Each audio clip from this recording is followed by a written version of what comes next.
welcome back to the Citizen channel. We're all staying safe and well, and we look forward to the visit of the Geordies, the old barcodes, to the Etihad on Saturday the 4th of March 2023. We've got a 12:30pm kickoff for City versus Newcastle United, match day 26 in the Premier League. Yes, so we'll have a chat about that. We'll have a chat about a couple of old games as well, and lots more, so please join me for this preview show. If you are new to the channel, please push that subscribe button, push the bell notifications. Great to have you on board. All things City, of course, past, present and forever, or as long as I'm here anyway, that's for sure. So please join me, and if you can spread the word, that'd be very good, very grateful of me for you to do that for me. And of course, if you can give us a thumbs up as well. I'm trying to get about 25 likes for these City vlogs. Not a massive target. If you can help me towards it, I'll be very grateful. Yeah, make an old City fan very, very happy. Right, City versus Newcastle, 4th of March. It's on BT Sport, if you're not going to the game, as I am. Overall record reads at our place against Newcastle. Well, I think Newcastle are, I think, the most played team we've got. There might be someone else, but certainly we've got an impressive history of playing games between Newcastle and Manchester City. Yes, both clubs are very steeped in history, no matter not just trophy wins, but history as well. That's what we're talking about. Played 85 at our place with 149, drawn 20. And lost 16, scored 172 goals and let in 82.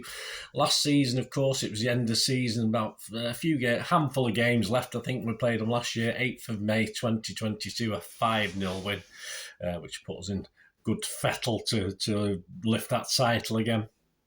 Sterling chipped in with a couple, Laporte, Rodri, and Foden, yes, so that's the 5 goals. Back in time, let's have a look a bit further back in time. Let's go back to February 1996, 27 years ago, almost to the day, just a few days later. So we're going to go back to 24th of February 1996. City 3, Newcastle 3. So yeah, we had one of those early in the season, didn't we, up at St James's Park. We were 18th out of 20 under the threat of relegation, no change there. Newcastle were top, 6 points clear of the other United, with a game in hand. Surely Keegan won't let it slip from there. We'll see. But 3 days previously, they'd lost 2-0 at West Ham. And after City faced a massive game themselves against the other United at St James's Park. So they came to Main Road hoping to grab all 3 points. Alan Ball City coming to this after a 2-1 defeat to the aforementioned Manchester United in the FA Cup 5th round at Old Trafford. I think we were well beaten that day. So, did we do our noisy neighbours a favour here? We probably did, because we took a point from Newcastle, from the league leaders at the time, so it wouldn't have done United any harm. Ball described this as a fantastic game of football, as did many others. City scored 3 goals for the first time in the league that season. Kinky received quite rightly the plaudits with a stunning display. And just brief comments on the game. City took the lead 3 times before Newcastle bounced back every single time. 16 minutes, Quinny gave us the lead, deflecting a Clough shot in after good play from Kinky. 45 minutes, on the stroke of half-time, Albert scored, the central defender for Newcastle, latching onto a long ball and hitting it into the far corner from the edge of the box. 62 minutes, Quinn again with his head. This time it went in off the keeper from a tight angle. After good work from Kinky, made it 2-1, but it was 2-2 soon after. Asprilla on 71 minutes pounces on a save from an Albert shot to slot home. He's a busy lad, Albert, Newcastle fans, wasn't he? Not a bad centre-half. He was in our half most of the time, and he slotted home past Incl, who can't keep it out, even though he got a glove to it. 77 minutes.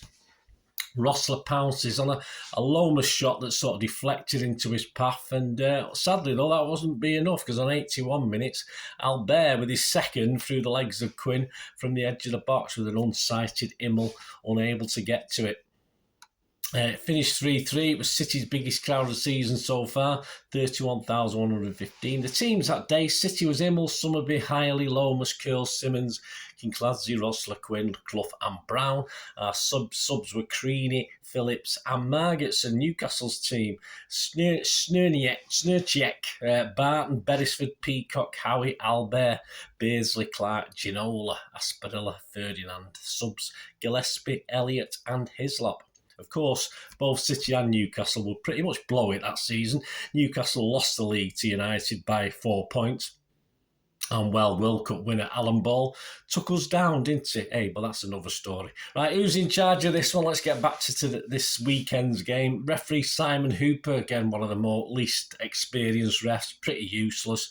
One of these guys who doesn't know when to blow up for a poor challenge and when not to blow up for a poor challenge. But he's in charge. He last refed us back on the 19th of January 2023, that 4-2 win over Spurs, so perhaps he's going to be lucky this time. He's ref City just 5 times. We've won 3 and drawn 2, so at least we're unbeaten. And he's only actually booked 2 City players so far in those 5 games. His linos are Adrian Holmes, not Eamon Holmes, his brother. Simon Long, it could be though, knowing now the PGMOL work. 4th official is Anthony Taylor, who's sticking there as well. VAR Michael Salisbury, and buttering the half-time crumpets for Mr. Salisbury. His assistant, because I don't know what else he does, is Dan Robertson. How are they doing? Well, Newcastle, yeah, sodly. Yeah, sodly. I think I'll call it sodly. Sadly lost their first final in a little while last week. An early season's hopes of something spectacular in the league are being a little bit dashed at the moment. Far too many draws. There's no doubting on the day they've been a force, but they're just struggling just at the moment. I said that defeat in the Carabao Cup to that lot around down the road is obviously not great. We were hoping for better things, but I think the writing was on the wall with recent form for Newcastle. After a recent home defeat to Liverpool, where Mr. Pope decided to get himself sent off, they now sit 5th and appear in danger of doing all the good work they've done previously as they do battle for European place. Though the Champions League on this basis at the moment, the way they're slightly slipping, may have to wait unless they rediscover some of that early season form. Recently, before the Liverpool United defeats in the league, they've drew at home to Leeds. They drew away at Arsenal, a good result. They would beat Fulham 1-0 at home, but then they've had 3 draws. At Crystal Palace, it was 0-0. At home to West Ham, it's 1-1. And away to Bournemouth was 1-1. So they're not scoring many goals either. The sort of goals are drying up. Not a disaster, but clear that they've dropped off the pace at a crucial time, certainly as far as the top of the league is concerned. There's certainly outside chances of that at one stage, although obviously at this point in time that's not looking very, very likely. Howe's done very well with a good squad. It's not a great squad. They've not gone out and spent big bucks yet, bringing in big names. But the rebuild of Newcastle, of course, is only just beginning. There's more to come over the next few years for the Newcastle fans and Newcastle themselves. A draw at City won't be too disappointing, but they do need to start to win games to keep some sort of momentum, as at the moment they could just as likely to end up mid-table as finish top 4. Doubtful, but possible if a minor slide continues, as they do have games and points in hand to teams above and below them at the moment, so things aren't too bad if they can start getting a bit of momentum back. The current 2 top scorers are Almiron, who's in a bit of a. We'll look at the bookies odds in a minute. A bit of a sort of not really happening at the moment. He scored 10 and assisted 3, and Wilson's more likely as far as the bookies are concerned. He scored 7 and assisted 3. So they're the leading guys. Injuries are fine. I mean, there's a twisted ankle for Bruno Guimaraes, the midfielder, and he's a fitness doubt after hurting his ankle. But he's done this before, apparently, and bounced back and played in the next game. So Eddie Howe's a little bit hopeful that it'll be okay to play City. And apart from that, they've only got Emil Kraft, who appears as the only long-term injury concern. Everything is fine as far as that's concerned. And they don't have a bad little squad.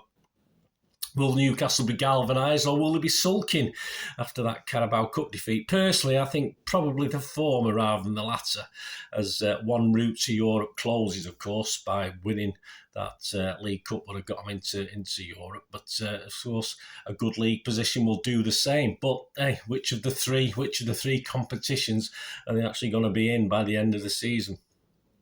But, as always, when it comes to City, it depends on City, of course. Newcastle can play the best, but if City are at their best, we know what we can do.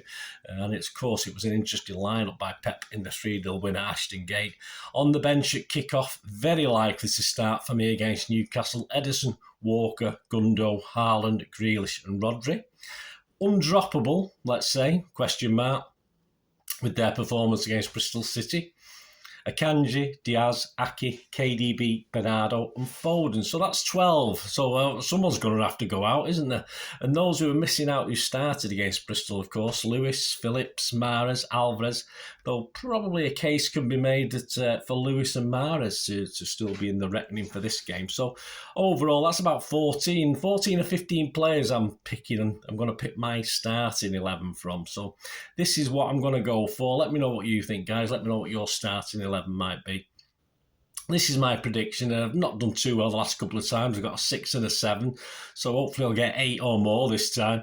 Ederson, Walker, Akanji, Diaz, Aki, Rodri, KDB, Bernardo, Foden, Grealish and Haaland. There you go. So a couple of the guys missing out there. But we'll go for that. Let's see what happens. Let me know your thoughts, what your lineup will be. Prediction-wise, there's not been a City magazine, so I don't know what Andy Morrison is predicting for this one. But I'll go for a 3-1. A steady 3-1 for this one. And before we go, let's have a quick look. I didn't mention odds before, so let's look at the value. Please, I don't condone excuse me. I don't condone gambling when the funds stop. The general odds, these are all averaged out prices. You will get better if you shop around or you've got a few accounts. To win the league, City just slight favourites still. They're at evens. Arsenal, you can get 11 to 10. Manchester United, you can get 14 to 1. For the top 4 finish for Newcastle, they're outside of that at the moment. You can get 6 to 4, so a bit mean. The match odds themselves, City are 2 to 5 on. So for a home game, they're probably the best odds, some of the best odds we've seen so far this season, which is obvious because of Newcastle's form.